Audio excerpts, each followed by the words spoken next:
to el face. Yeah.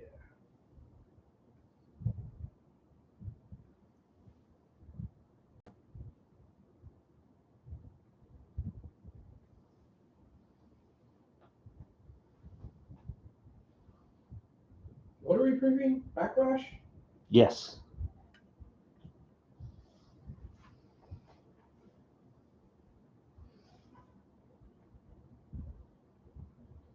Backlash.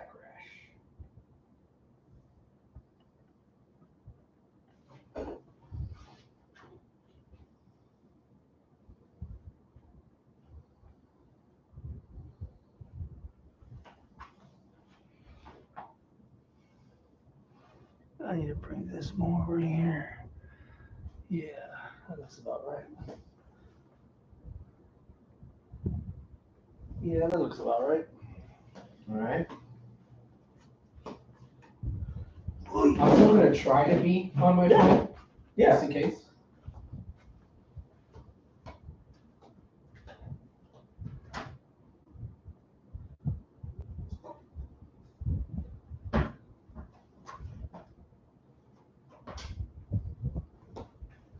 All right, just see here. It's live. We're live, pal. Yep, then we got sound. All right. Giggity.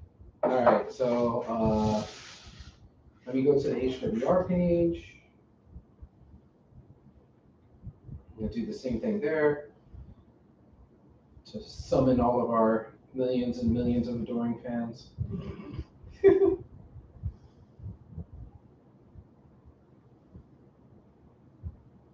Backlash. LASH.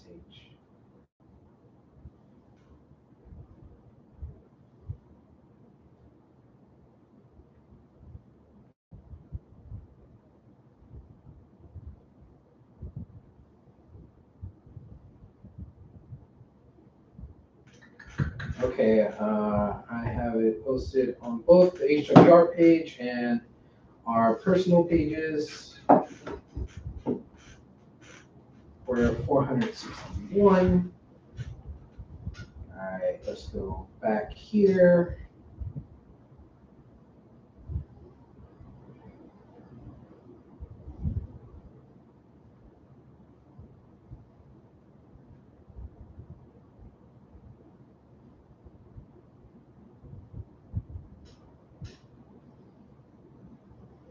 Okay, are you ready? Live from the cockpit in Houston, Texas, is the 461st edition of Houston Wrestling Radio. This is Abel. This is Chris. Hey! Yo! And thank you so much for tuning in and joining. Oh, sorry. I didn't realize you wanted to do this first. Okay, here we go. There. Alright. Yeah. All right, I got water here. Mhm. Some water that is made by Monster. That's Yes. cool. Tour water. Yeah, cool. I used to drink that when Warp was still a thing. Hmm. I was old, and since I was old, I was able to take advantage of the reverse daycare, which was basically a tent, an air-conditioned tent for adults to chill out and watch old movies and read their books while the kids were doing all the concert stages. How long ago was this? This was at least 7 years ago. At least this was before COVID. The last one I went to was before COVID. I think it was 2019. So you're saying that this is 7-year-old water? Maybe. That's why it's tangy. If you're joining us live, thank you so much. We very much appreciate it. Make sure you log into your YouTube account. That way you could chat along with us here on the live chat on the old handy dandy smartphone. So feel free to say hi, fact check, ask questions, talk shit, whatever. I'll see it and I'll try to involve you as best as I can in the show. If you're not watching this live, that's okay. You can still interact with us on Facebook, facebook.com/Houston Wrestling Radio, or drop a comment down below. Don't forget to hit the like, subscribe, hit the bell. That way you know when we come online and all that good stuff. So, yeah. All right. Mr. Chris. Senor Abel. Hey. What are we starting off with today?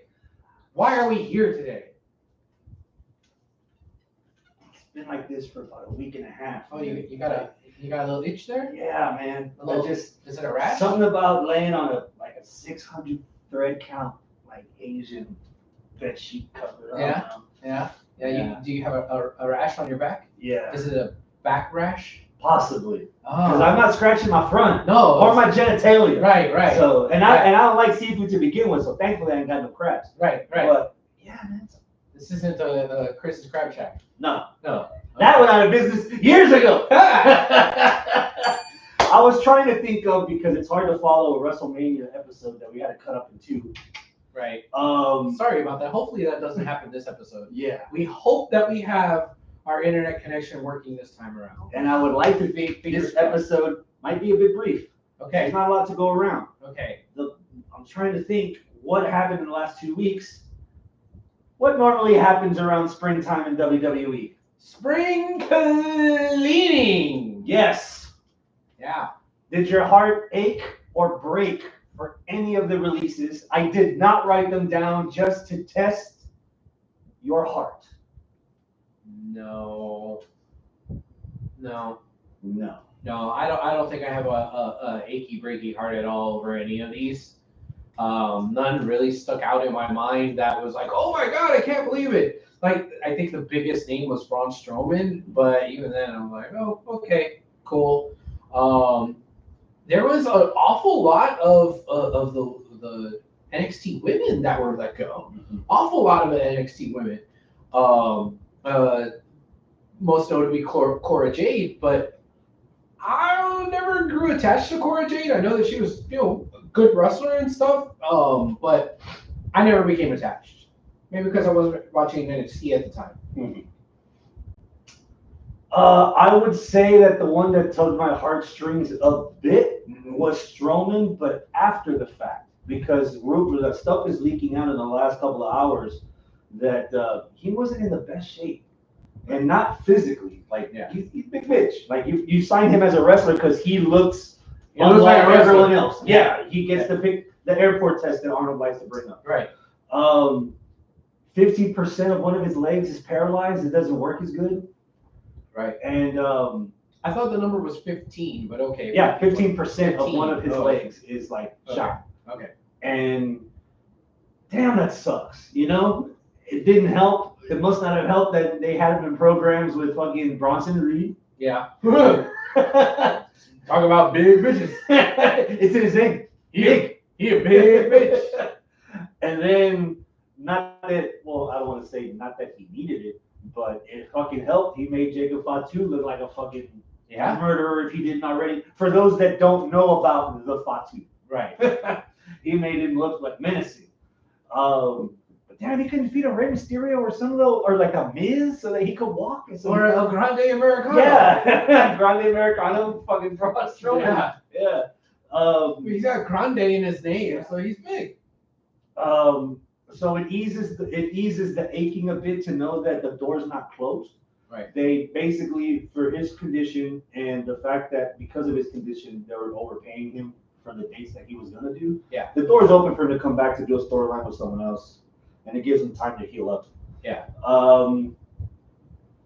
There's a lot of people, Arnie included.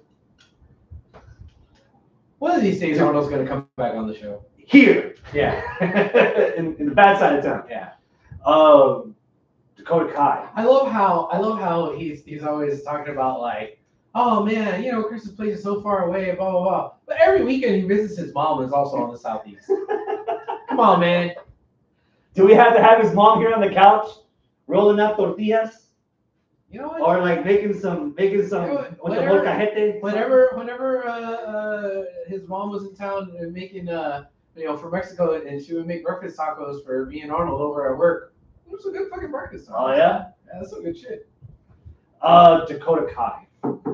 Now that one would have broke Arnold's heart. Not my heart, because I thought she was overrated. But yeah, I don't care.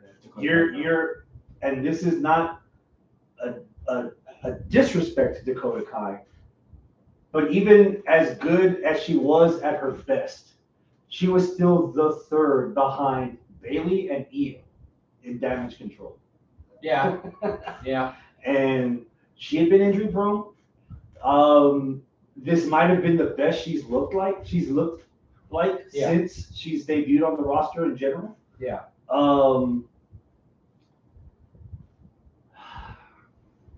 Breaking up metaphor on NXT now it explains itself.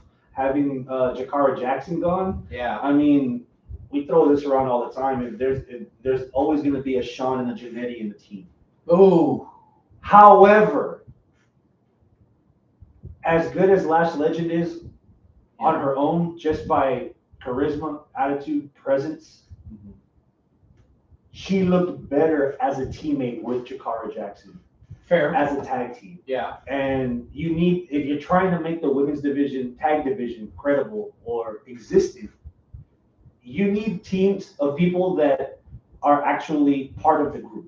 Yeah. Or actually have been together the entire time. Teams as opposed that are to just throwing them introduced together. as actual teams, not like not thrown together like Cadence Carter and Katana Chance. Yeah. Granted, they worked really well together and eventually they meshed as a team later on. Yeah. I still always felt like they were Katana Carter and Cadence Chance. You know, I thought they were still separate for some reason. Caden Carter, Katana Chance. Oh, my bad. Yeah, Caden Carter, Katana Chance. Benjamin Shelton. Yeah. Benjamin Haas and Charlie Shelton. Yeah. But anyways. Those Jamaicans. Yeah. But like I don't know. I maybe a little heartbroken over Cadence being gone. Not Katana. So you mean the girl that was the original Ninja Warrior, the little petite one? No, the other way around. The other one. Priest's kind of like significant other, I guess. They do a lot of tweets or stuff on social media. Her, I like her a little bit better. I like her. Yeah. I like her a little bit better. Her being gone, it's like that kind of sucks. But again, I'm not like heartbroken out over any of them. And I don't want this to come out wrong either. For all the women that got released, just shows how stacked the cupboard is with all the women in NXT that still have light to shine, and let alone girls in NXT that are making it right now. Julia, Stephanie Vaquer, Jordan Grace. Right. You know, and Cora Jade, great to look at. Are there better, for lack of a better term, bitches on that roster? Roxanne was a bigger bitch than she was at a smaller size. Right. But I mean, she played that part well, and if not better. Yeah. From Fatal Attraction, that wound up spinning off and doing her own thing, that had the face mask on. Oh yeah. Not Gigi Dolan. The other one. I thought JC Jane. Yes. She at times was a better bitch than Cora Jade was. Yeah. And so when you have so much a surplus of an archetype of a character that you want to have on television, and you don't want to have 9 of them running around. Right. And Cora Jade had been injured at least once, if not maybe twice. Yeah. I can see why she would be the one out of the 3, or maybe another one that I'm missing, to say, you know what, maybe later. Far be it for me to defend WWE's decisions when it comes to releases, because you never want to see anybody get released. If I had to do releases, that would be a strategy that I would do.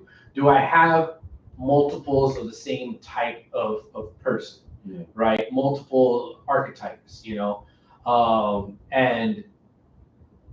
have to like cull the herd that way.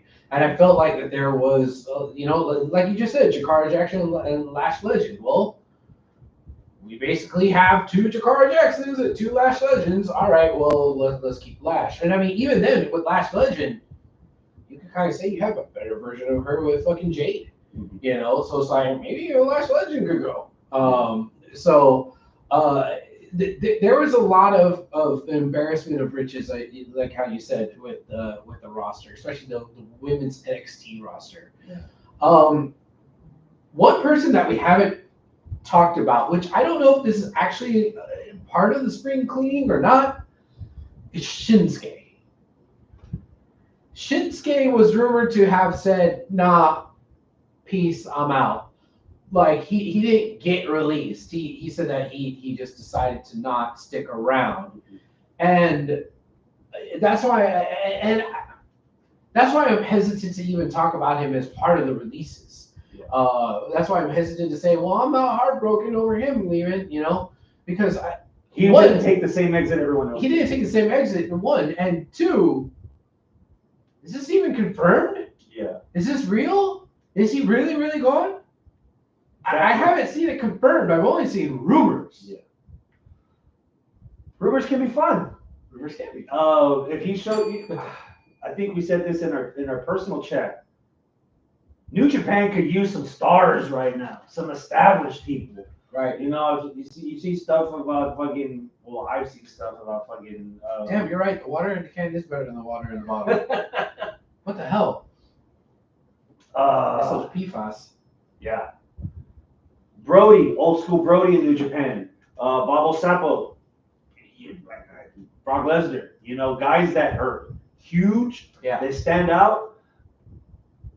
Throw Shinsuke Nakamura and Braun Strowman in the main event picture in New Japan right now with the kids to give the kids the rub and eventually put the kids over because that's what they're trying to do right now. It might not be clicking. Naito's leading. Bushi's leading. Bro, why are you trying to kill Braun Strowman though? The whole reason why he got released is so that he could rest up, and you want him to go to fucking strong style? Half the Japanese women are masseuses. He'll be okay. Itadakimasu. But yeah. Putting Braun Strowman aside, Shinsuke could really do some good in that New Japan roster right now. It needs the bolster. You want to add a little sizzle to this year's Forbidden Door? You want to put Shinsuke versus Ospreay? If Ospreay's leaving all in with the title, we'll throw the dice. Devil's advocate, cowboy shit, main eventing in the Cowboy State, next door to the Cowboy Stadium. Hangman against Nakamura. That'd be bonkers. Yeah. There's at least a dozen people on the AEW roster. Swerve. Yeah. Shit. Kevin Knight. New kid. Speedball against Shin. Yeah. Yeah. Co-main event that. That's easy. That's easy money. Yeah. It's just wait and see. It would be a shame, legitimately, on both sides because I feel like there's still so much more that Nakamura has to give, especially since he doesn't have to wrestle at strong style like he used to. Right. And putting my business glasses on, it takes a lot of time, effort, and money to reinvent your character. Yeah. And to turn Shin into like the co-star from Shogun on FX. Yeah. And it was, I thought it was clicking. I thought it was clicking. Yeah. And some people didn't get it. Fuck y'all. Let's focus on the people that do get it. Because there's 19 hours of weekly television on WWE. Like one guy, there's 90 more than Meat Grinder. Don't hate on the one. Yeah. I thought it was working. I was waiting to see more of it up until this year, and not a fault to him, but like I mentioned, there's so much television. Up until the end of the year, last year, he was one of the main reasons I kept watching SmackDown. Him being the U.S. champion from Japan. Yeah. And his stuff with LA Knight, it was growing on me, because at first styles don't always make matchups. LA Knight is the promo. Nakamura is the literal opposite of a promo, but can grind in the ring between bell to bell. And I thought they were going on a path that didn't end up nowhere with Nakamura. Yeah. And there's still guys in another draft or two that Nakamura can get in the ring with that he's never touched before. Yeah. But it sucks that he's not. Yeah. As far as the other releases, off the top of my head, I don't think there's one that's like pulling at me to be like, oh man, make an effort to keep X, Y, or Z. Yeah. Hopefully that's it. Sometimes we've been through massacres in spring cleaning before, and others that were like some that were very, very surprising as well. Like the first time Braun Strowman was released, it was surprising. Yeah. The second time, I'm like, oh, okay, cool, whatever. After COVID, he had already had like 2 world title runs with the SmackDown title, with against the Fiend. Yeah, that was a big shocker. Now I was like, yeah, especially since he hasn't really done anything in his latest run, So it's like, oh, okay, cool. I know that we can live without Braun. But that's the other issue that I think we're going to start noticing in the near future. there's probably, I'm going to take a wild guess, that there's probably going to be 8 guys and 4 women that we're going to see on the roster consistently for the next 20 years. Yeah. And everything else is going to be recycled. Okay. Everyone else. Because now we have Evolve. Now we got Legends and Future Greats. We got NXT. NXT is co-promoting with fucking TNA. And then down on the other side of the border, we got Mexico. And then there's always, they have a loose, but they do have a partnership with Noah in Japan. Right. And, you know, they want to try and do NXT. They want to get their hands in, they want to get their hands in everything. You know, there's stuff out there on the nets with the Z that they're scoping this Grand Slam in Mexico, so that they can pull talent like they got back here last year. Right. You know, so there's always going to be the next generation of Cena, Orton, and fucking that tier level Batista. Yeah. There's going to be that next generation of, what is it going to be like? Braun, Logan Paul, Penta, Gunther, LA Knight. maybe. I mean, he's a little bit on the older side, but Jay Uso, if not Jay. both the Usos. Roman, but he's already on the down curve. Not that he's a bad wrestler, but he's been there for eons already. He's already on half of the WrestleMania posters in the last 10 years. Yeah. So he's already on the twilight setting in. He's already part-time. AJ's already part-time. So there's going to be like 5 or 6 dudes and maybe 4 or 5 girls that are going to be the staple of the roster, and everyone else is, if you can cut it, we'll give you a shot, and if not, we'll call you back later. We'll throw you back out into like the netherworld, like of all the other McIntyre. promotions, like McIntyre. Yeah. Because right now, indie wrestling, as much as we don't watch it, it's still out there. You know, NWA is still twitching, it's still kicking. Game Changer Wrestling is also starting to do a partnership with WWE. There's stuff everywhere. Yeah. So for someone that wants the work, Zack Ryder will tell you there's plenty of work to be had if you find it. And you'll eventually become, not Zack Ryder, Matt Cardona. Matt Cardona. You'll eventually become that. And this guy doesn't respect chosen names over here. Yeah, Zach. I look He's at still him. gonna call him Robert Provost. I look at him and I still think of Chelsea. You lucky fuck. Speaking of the options being wider, it grew an inch because there's sponsored by Blue Chew, because there's another pseudo promotion that just threw his hat in the ring. Okay. Real American Freestyle. Oh God. Okay. I didn't really think that this was real. I thought it was some AI generated bullshit that's not real, because the guy that they were, it's like Eric Bischoff, Hulk Hogan, and like this dude, and I was like, okay, dude, why'd you Photoshop yourself in there? Some Mark, this dumb kid. Like, I thought it was just some guy that just like, I'm gonna have a promotion, and like, but it turns out he's an actual like famous dude. He's an MMA guy. Who the hell? Who? Izzy Martinez. Izzy Martinez. Yeah. Okay. I don't know much about him, but he does have the acumen. He's got the resume. He's made a lot of people. He's trained a lot of people in the UFC. It's something that kind of like lit the light bulb in my head, because I don't know about you, but one of the few sports that I would tune into in the Olympics every 4 years was the wrestling. Okay. And not the breakdancing. 400-meter butterfly, maybe. Ever since that got taken out a couple of Olympics ago, which is like 8 years, I think, I didn't realize that a need existed for this, because usually the Kurt Angles, the Gable Stevensons, the Chad Gables, back in the day, Brad Rayans, these guys that wrestled shoot in the Olympics, they had to adapt to do something else, like professional wrestling, or just do something else entirely. The thought never crossed my mind of, why doesn't someone do like Roman Greco, but like legit? Like there's UFC that does, it's the melting pot of everything: Muay Thai, Jiu-Jitsu, pro wrestling, boxing, kickboxing, everything. But then we have the pro wrestling, which is everywhere, but we don't have that middle of actually to fill that need of, where's my Roman Greco? Okay. And I never thought about that until this popped up. The only issue is, not to be an asshole, but just because I have Super Mario tattoos doesn't mean I'm a plumber. Okay. So the first person I think about when I think of, oh, we're gonna do real American freestyle wrestling. Where's Kurt Angle? Yeah. Oh shit, NCAA champion. Where's fucking Brock?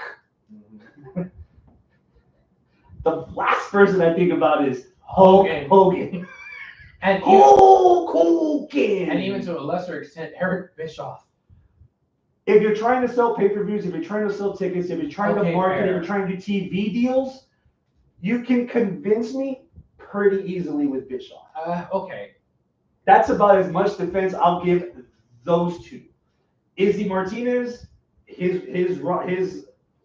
has the resume. We'll let the work speak for itself because we've had people with resumes in wrestling before, and they didn't always reach the expectations other people had of them. Yeah. Hogan is just rusting it already. I mean, it's going to be another control your narrative thing in my mind. Like, I didn't even know any of this stuff that you were saying about, Greco-Roman and all this other stuff kind of meld together. The minute I saw Hogan, I was like, I just moved on. Right? Oh, wow. Yeah. Wow. Yeah, I don't give a shit. I really don't give a shit. But, okay, cool. They're going to do shoot, catch as catch can, Greco-Roman wrestling with the pageantry. Weight classes, men and women. With the pageantry of real wrestling, pro wrestling. You know, I guess, is that how they're going to do it? I mean, so is it going to be like, see, this was the problem with Brawl for All. Brawl for All, wrestlers pretending to be boxers, right? With like 2 or 3 that actually had credentials. And the stars got their asses handed to them like Bart fucking Gunn, right? And it's like, okay, well, we can't have Bart Gunn, who's the Jannetty of a tag team that wasn't even that popular at the time, getting all the fucking shine because nobody cares about Bart Gunn, and Bart Gunn wins. You know, and that's why it was a marketing failure. The marketing failed it. Yes. The beginning was a head scratcher. What happened after Bart Gunn won, marketing failed. But it made someone. It made Bart Gunn. By the for a cup of coffee. By the semifinals, people were into him. And by the time he knocked the fuck out of JBL, for all intents and purposes, in the Attitude Era, you can define levels of stardom. Yeah. He became a star there in the Attitude Era. What happened? Exactly. What happened after is WWE's massive fuck up. But you can't. They sent Butterbean out there to fucking murderize him. Exactly. And they did. Exactly. On purpose, because we couldn't let this guy who's not supposed to be over get over. But we don't have WWE stars or ex-professional wrestlers trying to be this. This is all the same people that are going to NCAA and competing. And before that, trained at the Olympics. Bro, there's enough meat on that bone for me to at least watch the first couple of shows. Yes, but go for it. Clap the cheeks. Sorry, that's not gonna work for me, brother. Oh. That's what's gonna happen. Hogan's gonna pick his guy that he's gonna want to go over, and then like somebody legit kicks his ass. Oh, it's all going to shit. Hogan and Bischoff are going to get their fucking hands and tentacles in it, kayfabe the shit out of it, making it not real. If he can't even get their names right, what does it matter? That's going to make it even worse. Jesus Christ. There has to You can't have Shoot and Hogan in the same fucking promotion. That I agree with. Okay. There has to be somebody else at the helm. If Hogan wants to be in front of the camera. If it was Angle was at the helm. If this was Angle and Bischoff and this Izzy Martinez, then okay, maybe. Because I think Kurt Angle would want to lend credence to the competition of it, and it's some no name, but he's fucking winning, right? Okay, cool. This guy is our star. He won a gold medal with a broken freaking neck, and now he's the poster boy for this promotion that we want to do. Yeah, I would be 1,000% behind it. Yeah. But Hogan's gonna fucking kayfabe the bullshit out of it. I Aside from don't even like Hogan selling beer. He's ruining beer for me. Manhattan Project in Dallas. He's ruining gear for me. And now he's gonna ruin. He's got his hands in something that I didn't realize I wanted or was curious about, and already I can smell the brother in it. Yeah. The stench, the brother is like heavy. It's like, can you imagine? And for anybody that doesn't live in Texas, probably gonna have an easy time imagining this. Can you imagine, instead of going to like an authentic, real pit smoke barbecue place, that there's a fast food barbecue joint? That's what this is going to be. It's like we have real authentic barbecue. We got a pit smoker and everything, but we microwave everything in the back. But it's mass produced for a chain, right? It's not going to be good, right? So it's like it was fresh at headquarters. You can't have the pit room and Gatlin's a Truth Barbecue in every fucking city, right? So it's going to be the same thing with this. You're trying to have real, authentic shoot Greco-Roman wrestling be mass produced by fucking Hulk Hogan?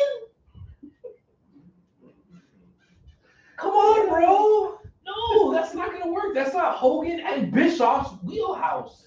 Their wheelhouse is Ziggler is sports entertainment. Yeah. Their wheelhouse is sports entertainment. Not even professional wrestling. Sports entertainment. Did you watch the Midget Wrestling Federation that Hogan put together? No, I did not. There you go. You didn't even do that. Oh, well. Ziggler, who wrestled at Kent University, has more clout in a freestyle wrestling atmosphere than Hogan does. Lester does. Fucking Show TV. Show Benji S. Benji S. How many times are we going to just like drop Shelton Benjamin's name in this episode? Everything, Morales. Everything.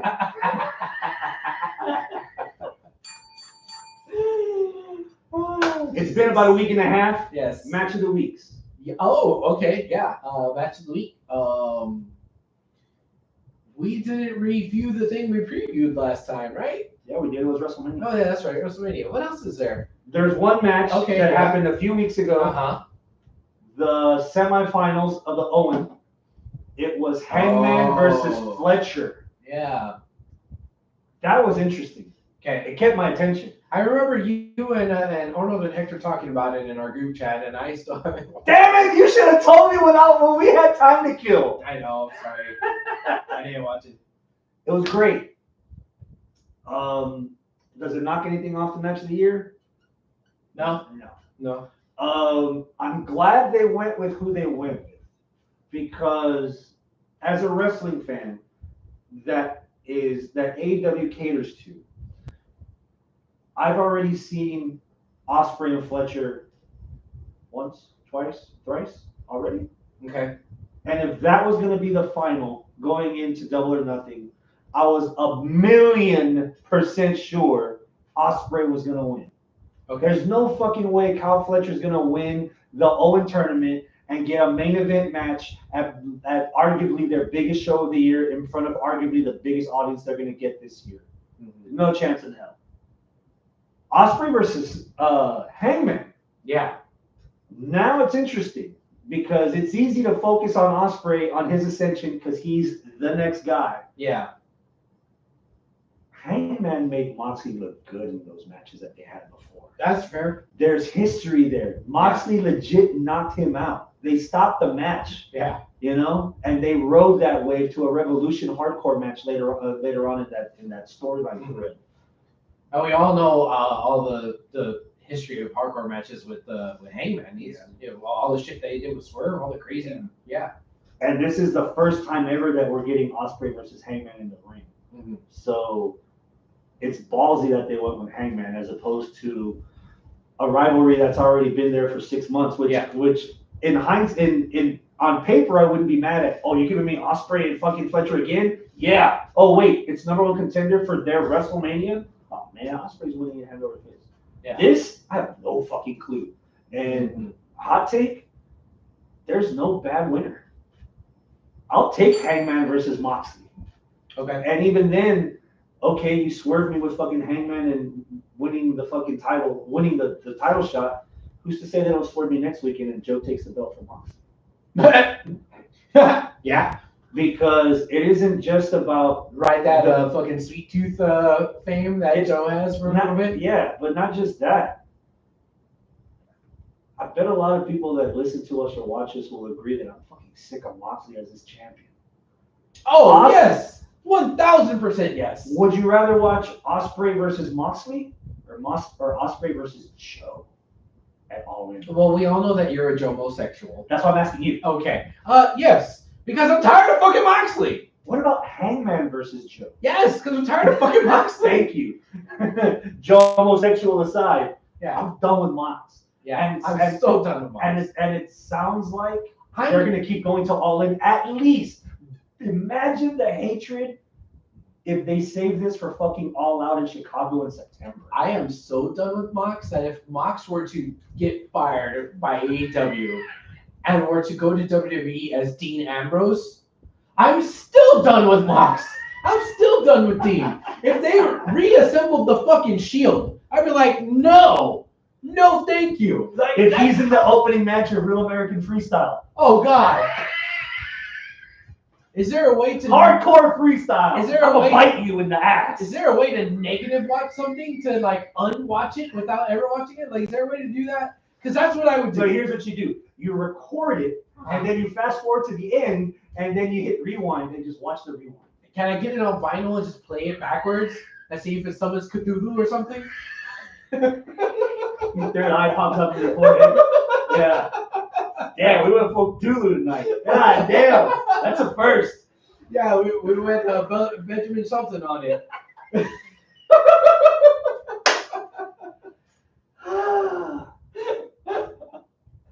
Someone in our group chat suggested that we watch this match because it's his match of the year so far for NXT. Yes. Tell the people.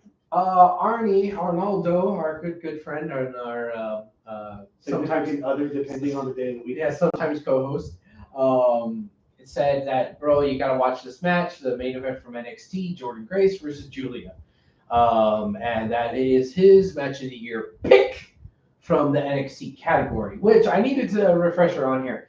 NXT doesn't fall under WWE's umbrella. Doesn't fall obviously under AEW's umbrella. It falls under The Rest. The Rest. Okay. And then we have a fourth, thanks to Arnold, though, a wild card spot. Yeah. That can be any promotion. Can be anything. Okay. So right now, what do we have on our The Rest? Let's find out. As of right now, we have Gabe Kidd versus Kenny Omega from Wrestle Dynasty. Okay. We have, depending on who you ask, and that's The Rest. Yeah. Okay. And yeah. Depending on who you ask, we have Ospreay versus Fletcher in a steel cage from AEW Revolution, and we have Toni Storm versus Mariah May Hollywood Ending, also from Revolution. Okay. So one of those is the AEW, and one of those is the other, and then we still have New Japan. So technically speaking, there's 3 spots up for grabs if it can outmaneuver any of the 3. Okay. Before we go there, 1, 2, 3, Jordan Grace is #1 contender. Your thoughts on the match? So my thoughts on the match or my thoughts on the ending? Everything. Okay, my thoughts on the match is, it was a fucking banger. That was good. I wasn't. If I had watched that in real time and I didn't have Arnold tell me, hey, you need to watch this match and that it was a banger, I would have been very pleasantly surprised with the bangerness of it, right? I would be like, oh, yeah, this is cool. Holy shit, Jordan Grace just got dropped on her fucking head. Oh, shit, Julia just got dropped on her fucking head. Yeah. Oh, shit, these counters are kind of weird. Wait, are they covering up for something that they messed up, or are they really just doing that great at counter wrestling? What the fuck are they doing? You know, like, and then, oh God, Jordan Grace powering out of technique, and then Julia techniquing out of power. Oh, fuck, wow, chef's kiss. That was brilliant wrestling. I really liked the match. I did. There isn't anything I could fault for it, and I can't add anything else to what you said. Okay.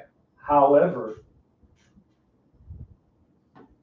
as great as that match was, I don't even think that's the best Jordan Grace match he's had this year. Because Oh. remember, we still have that match from Genesis that got knocked out of the match of the year candidacy Right. with Blanchard. Blanchard. Yeah. If it was, and it's not fair to say this because there wasn't any stakes in the other match, but when you hear the commentary, no pun intended, you hear the crowd, it felt like there were stakes there because at the end of that show, people were talking about that match. Right. The next day, yesterday, I was seeing clips, I was hearing comments of those spots. I wasn't hearing comments about that match. Okay. I don't think it's better than Mariah May versus Toni Storm. You can make the case maybe that it's on par with Jordan Grace versus Tessa Blanchard, but that we don't even need to compare because that one's already kicked off of the list. Yeah. Okay.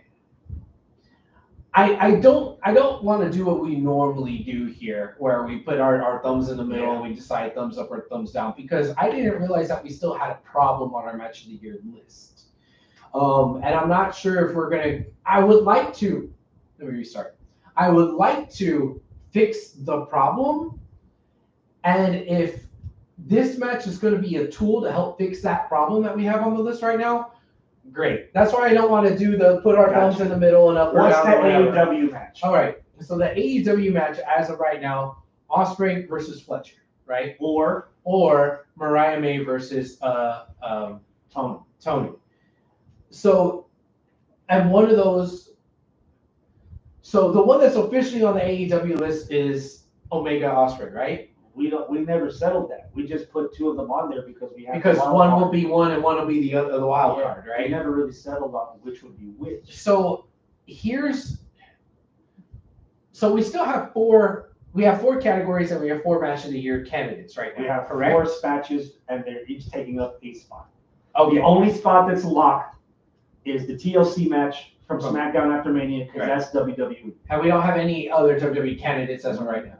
Okay. And WWE was just Raw and SmackDown. Right. We made the wild card for another match from the same promotion. Yeah. The others is where NXT is.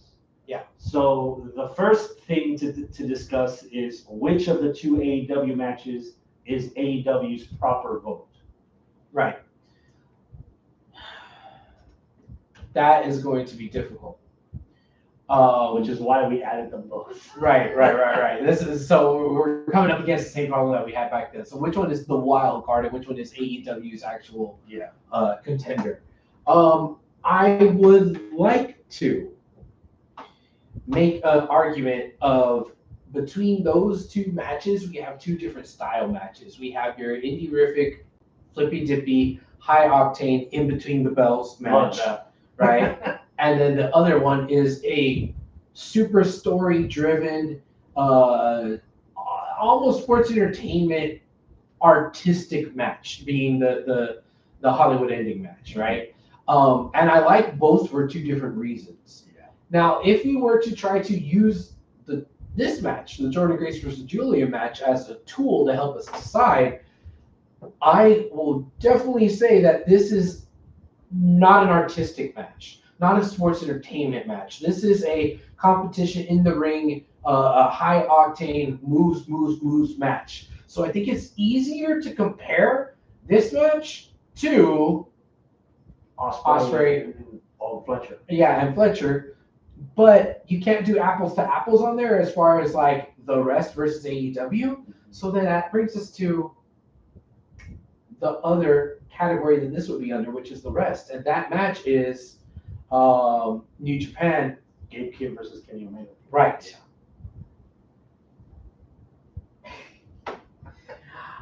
I would say that this was better than Gabe Kidd versus Kenny Omega. Oh, no. Mm-mm. No. No. I disagree completely. You do? No. Okay. Because I think it's easier to make the comparison there because it's more of the same style match. And since I can't compare it straight to the AEW match to kick it off. It forces us to kick off one of the wild cards. But I don't want to kick off the artistic match if we assume that's the wild card, right?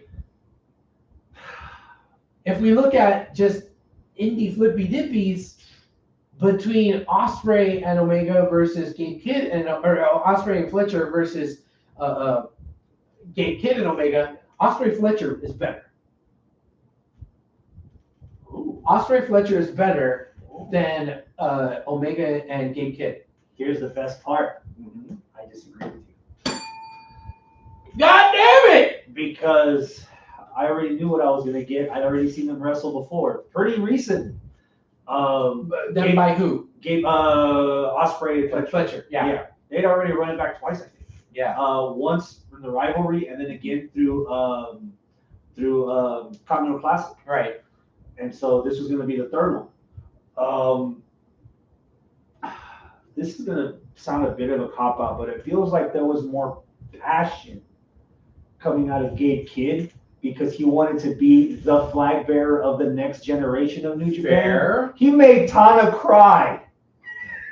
There's a lot more story that's involved in that match. The crowd that hadn't seen Omega in New Japan Pro Wrestling in over 3 years, maybe longer than that, before COVID, at least 5 years, that they cheered him when he beat Okada in an over 60-minute Iron Man match. And within 60 seconds, the mofo's getting booed. There's so much more layers, so much more substance than, no disrespect, the same match we normally get with AEW. Okay. Every pay-per-view is going to have a match like that. And every pay-per-view, we're going to bump that last match as match of the year for this match. And that was half of that was Osprey last year. Half of 2024. Which means how special is Osprey compared to the rest of the AEW roster if half of the match of the year candidates or most of them involve him? He's really good. What does that mean for everyone else? You're holding it against him that he has banger matches? He's the EJ and Duca. He is too good against everyone else in that roster that what are you going to do with it? So you're going to hold that against him? What I'm holding is I'd already seen that match twice before it happened. And I just think the Gabe Kidd versus Omega was better. A bit longer. Okay. But then again, that Osprey Fletcher cage match was So are you saying that our candidate for the rest is correct? What I'm saying is I don't think this Julia and Jordan Grace match is better than anything on this list so far. Wow. Okay. For separate reasons. Passion, storyline. If this is your bell to bell, this doesn't hold a candle to Osprey Fletcher. Okay. If you're talking story, the issue with these matches of the year so far, it has none of them have hit all three. Some have been great stories, some have been great art, some have been great wrestling in between the bells. But that hasn't been